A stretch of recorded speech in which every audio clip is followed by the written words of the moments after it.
আমি আপনাদের কাছে বলতে চাই, আমাদের প্রিয় নেত্রী দেশনেত্রী বেগম খালেদা জিয়া এবং আমাদের প্রিয় নেতা তারেক রহমানের জন্য তাদের সুস্থতার জন্য আপনারা দোয়া করবেন এবং আমাদের প্রিয় নেতা যেন এই দেশে সুস্থভাবে ফিরে এসে এই দেশের নেতৃত্ব দিয়ে মানুষের গণতান্ত্রিক অধিকার যেন ফিরে দিয়ে আসতে পারে, আমি এই আহ্বান জানাচ্ছি।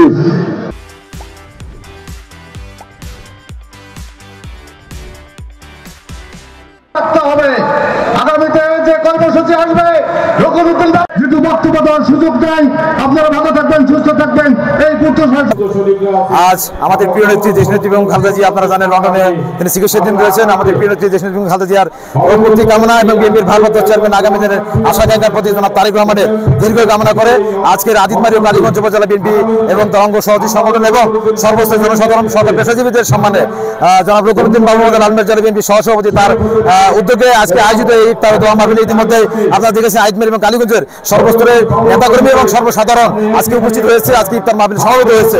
আজকে প্রায় অন্তত 10,000 মানুষের আজকে সমাগম ঘটেছে এই ইফতার মাহফিলে। আপনারা সচক্ষে দেখতেছেন আজকের ইফতার মাহফিল সকলের অংশগ্রহণে একটি সফল সার্থক ইফতার মাহফিলে আজিদমারি কালীগঞ্জের মাটিতে হতে যাচ্ছে ইনশাআল্লাহ।